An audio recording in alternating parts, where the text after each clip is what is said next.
When I first saw my new neighbor, I wasn't sure if I was dreaming or if my tired mind had started playing tricks on me. They were tall, elegant, with skin that shimmered faintly like the surface of a calm lake at dawn. Their eyes were impossibly bright, glowing softly like two tiny moons. I couldn't decide if they were beautiful or terrifying. I was still processing their appearance when they turned to wave at me, their smile warm yet unfamiliar. It took me a moment to wave back. After all, how often do you find out that the house next door has been rented by an alien? At first, I tried to keep my distance. The idea of an extraterrestrial living next door was enough to make anyone's imagination run wild. Were they friendly? Dangerous? Did they eat regular food or something else? Questions like these filled my head every time I spotted them from my window. Yet, no matter how much I told myself to focus on my own life, I couldn't shake the feeling that something about them was pulling me in. It wasn't just curiosity, it was something deeper, something I couldn't quite put my finger on. Our first real interaction happened when I was taking out the trash. I hadn't expected to see them standing by the fence, their strange glowing eyes fixed on me. "Hello," they said, their voice smooth and melodic, like a song whispered on the wind. I nodded, struggling to find words. There was an odd warmth in the air, as though the temperature had risen a few degrees just from their presence. "Hi," I finally managed, feeling my face grow hot for no apparent reason. They smiled again, and I noticed a faint, sweet scent in the air like blooming flowers mixed with something richer, more intoxicating. From that day on, it became harder to avoid them, and not just because they seemed eager to talk. Every time they were near, I felt a strange pull, as though gravity itself had shifted. I would catch that same scent, and suddenly my thoughts would scatter. My heart would race, and I'd feel unexplainably happy yet restless at the same time. It wasn't just me, either. I noticed that even the birds and squirrels seemed unusually drawn to their side of the yard, as though nature itself couldn't resist their presence. Then came the day they invited me over for tea. I hesitated, of course, who wouldn't? But their smile was so disarming, and the warmth in their gaze so inviting, that I found myself agreeing before I'd even processed the question. Their home was different. The furniture was sleek and minimalistic, with strange glowing patterns etched into the walls. A faint hum filled the air, almost like music, but not quite. As they poured the tea, I couldn't help but notice that sweet scent again, stronger this time, making my head feel light. "You must forgive the atmosphere," they said, their voice tinged with amusement. "My species tends to emit pheromones when we're relaxed. It's harmless, I assure you." Harmless? That was easy for them to say. I could barely think straight. My usual shyness evaporated, replaced by an almost overwhelming urge to talk, to share, to be near them. I felt like I was glowing, even though I knew it was just the effect of whatever they were emitting. "Do all humans react this strongly?" they asked, tilting their head as if studying me. I wasn't sure how to answer, mostly because I didn't know myself. All I could do was nod and sip my tea, trying to focus on anything other than the strange warmth spreading through me. Over the next few weeks, my life became a whirlwind of confusion and fascination. Every time I saw them, the same thing happened. That scent would fill the air, and my brain would go fuzzy. I started looking forward to our conversations, even though I knew I was losing myself a little each time. It was like being drawn into a current I couldn't fight, and maybe didn't want to. They seemed to enjoy my company too, often lingering by the fence to chat or inviting me over to see some new alien gadget they'd brought from their home planet. The more time I spent with them, the more questions I had. Where were they from? Why were they here? And why did their presence affect me so strongly?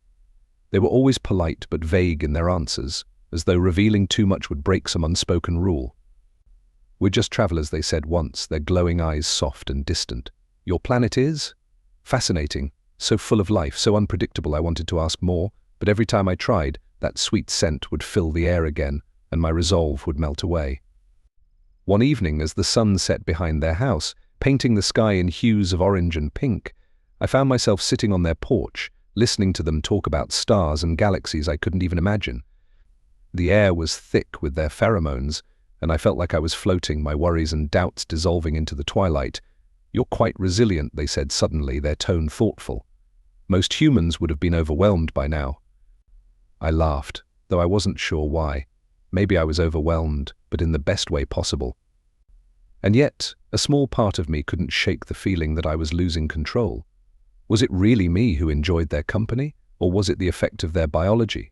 Did it even matter? The line between curiosity and something deeper was blurring, and I wasn't sure if I wanted to find the answer. All I knew was that my new neighbor was unlike anyone or anything I'd ever met, and for better or worse, I couldn't stay away.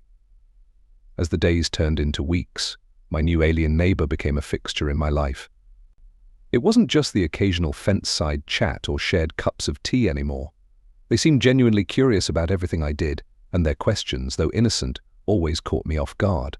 Why do humans put plants inside their homes? They asked one day, pointing to the potted fern by my window. Do you hope they'll purify your air? I laughed nervously, trying to explain that houseplants were more about aesthetics and, for some people, a sense of peace. But as I spoke, I noticed their gaze lingering on me, those glowing eyes reflecting an intensity that made my heart race. Was it the pheromones again, or was it something else? I couldn't tell anymore. My thoughts were often a haze around them, my emotions a swirling mess I couldn't quite untangle. One afternoon, they knocked on my door holding a small, shimmering object that looked like a cross between a seashell and a piece of molten glass. I thought you might like this, they said, offering it to me with a smile that sent another wave of warmth through my chest.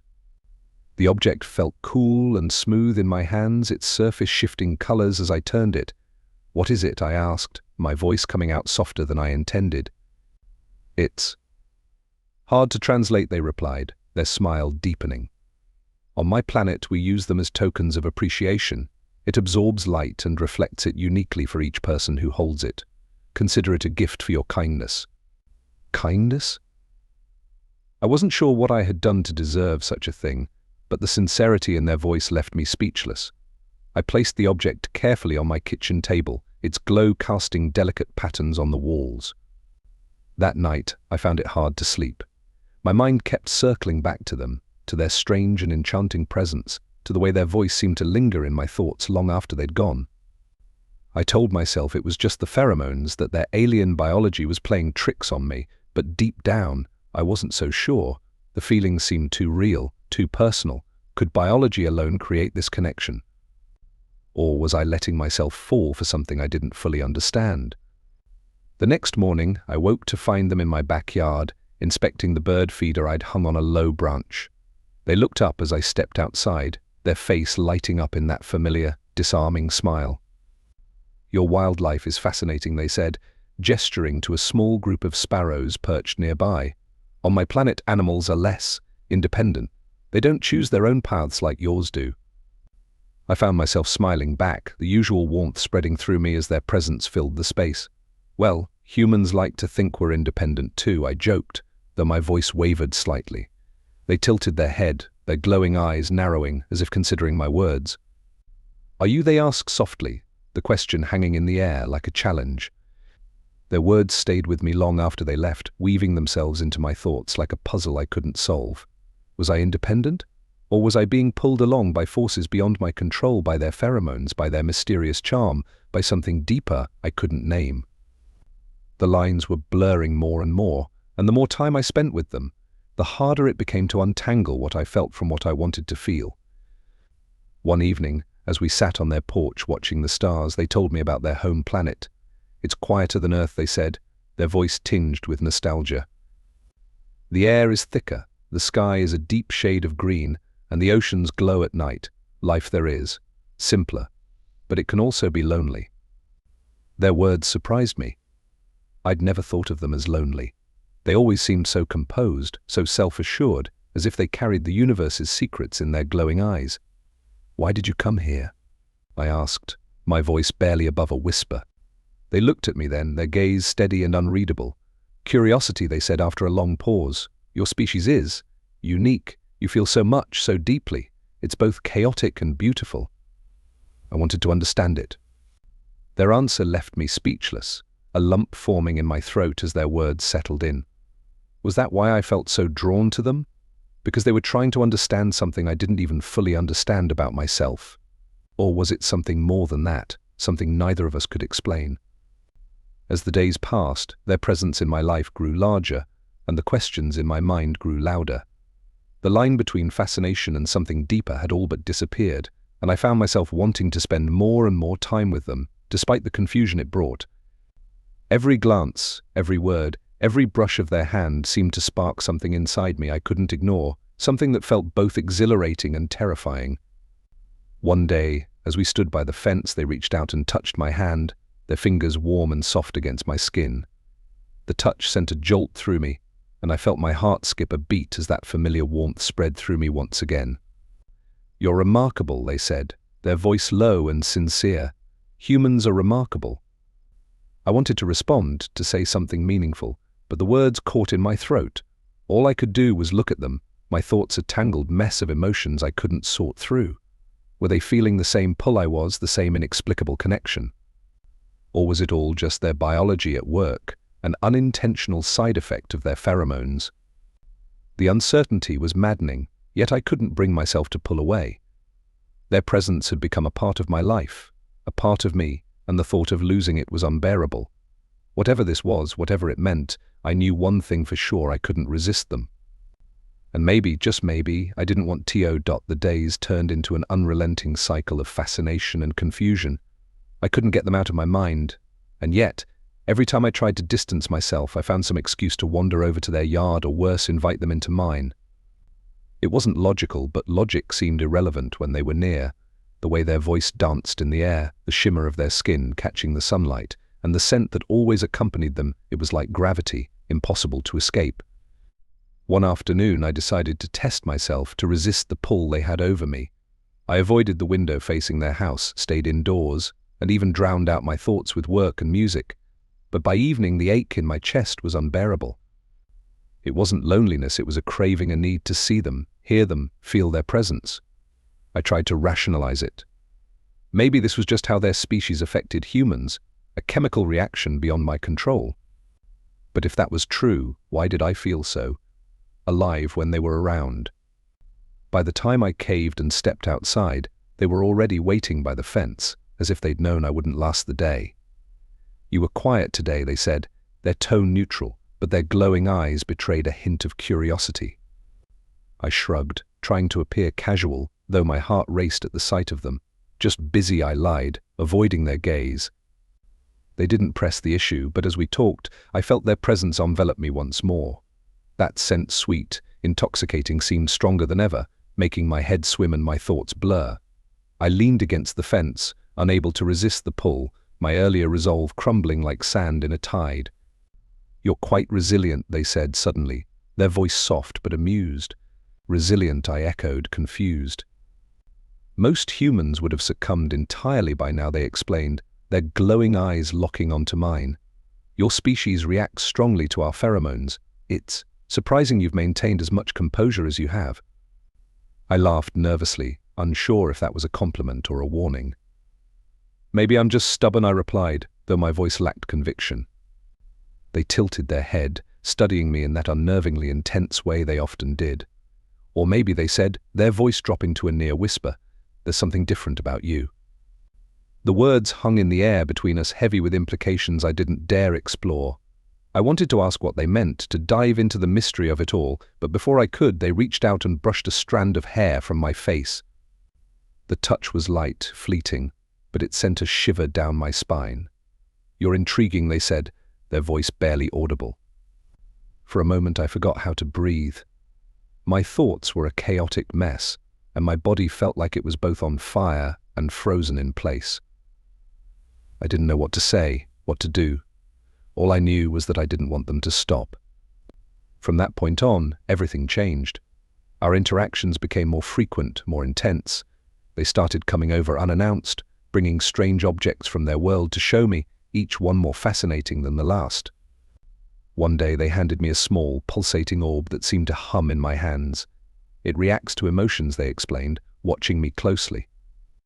As I held the orb, its glow shifted from soft blue to vibrant gold, matching the rapid beat of my heart. They smiled, a knowing glint in their eyes. "You see," they said, "your emotions are so vivid. It's no wonder we're drawn to your kind." Their words sent a wave of warmth through me, but they also sparked a lingering question I couldn't ignore. "Is that why you're here?" I asked cautiously. "Because of our emotions?" They hesitated, their smile fading slightly. It's part of it, they admitted. Your species is unique in the galaxy. Most beings we encounter are logical, predictable. But humans, you're chaotic, full of contradictions. It's fascinating and compelling. Compelling how I pressed, though my voice wavered. They looked at me for a long moment, their glowing eyes searching mine, as if trying to decide how much to reveal. It's hard to explain, they said finally. But you're different even among humans. Your emotions burn brighter, your will is stronger. I've never encountered anything like it. Their words left me reeling. What did they mean, different? Was it just a compliment, or was there something deeper at play? I wanted to ask, to demand answers, but the intensity of their gaze held me in place, and the questions remained unspoken. That night, I lay awake, their words echoing in my mind. I couldn't shake the feeling that I was on the brink of something monumental, something that could change everything I thought I knew about myself, about them, about the universe. But as much as I wanted clarity, I also feared what I might discover. The next day, they invited me to their home again, this time to show me a device they claimed could translate memories. I wasn't sure what that meant, but curiosity outweighed caution, and I found myself sitting across from them in their glowing, humming living room. The device was small and sleek, with a surface that seemed to ripple like water. Place your hand here, they instructed, gesturing to the device. I hesitated, a flicker of doubt crossing my mind. What does it do exactly? It allows us to share memories, they explained. A glimpse into each other's experiences, unfiltered by words. It's a way to understand. The idea was both thrilling and terrifying, but as I looked into their glowing eyes, the warmth of their presence washing over me, I found myself nodding. Slowly, I placed my hand on the device, its surface cool and strangely alive beneath my fingers. The next moment, my mind was flooded with images, sensations, emotions, none of them my own. I saw vast, glowing oceans under emerald skies, felt the weight of endless solitude, heard songs that seemed to echo across galaxies. And then, just as suddenly, the flood ceased, replaced by a warmth that felt achingly familiar. I opened my eyes to find them watching me, their expression unreadable. What was that? I asked, my voice shaky. A piece of my world, they said softly, and a piece of me. Their words sent a shiver through me, the implications sinking in. For the first time, I felt like I truly understood them, not just their fascination with humans, but the loneliness that seemed to linger beneath their calm exterior. And for the first time, I realized that my own feelings weren't just a reaction to their pheromones or their alien charm. They were real, raw, and impossible to ignore. As we sat there, the air between us thick with unspoken truths, I felt a strange sense of clarity. Whatever this was, this connection, this pull, it wasn't just about biology or curiosity. It was something deeper, something neither of us fully understood. And as terrifying as that was, I knew one thing for certain: I couldn't walk away. And so our strange, impossible bond grew stronger, pulling us into a world neither of us could have anticipated, where every moment felt like a step towards something extraordinary and perhaps something inevitable. As the days unfolded, the bond between us became undeniable, a blend of fascination, understanding, and something neither of us dared name aloud. Their visits grew longer, their explanations of their world more personal. The shimmering device that shared their memories became a bridge between us. Each time I touched it, I felt more connected not just to their alien existence, but to the raw emotions that mirrored my own. One evening, under the soft glow of their planet's projection, they made a confession that shook me. I wasn't sent here to observe humanity, they admitted, their voice trembling. I came because I was drawn to you. Your emotional resonance reached across the stars, pulling me here. It wasn't chance, it was you. The revelation sent my heart racing. They had crossed galaxies, defied the expectations of their species, all for a connection they couldn't fully understand. And now, sitting here together, it was as though the universe itself had conspired to bring us to this moment. I don't know what this means, I said, my voice barely above a whisper. But I don't want it to end. Neither did they. As their glowing hand intertwined with mine, the air seemed to shimmer, and I knew this was just the beginning.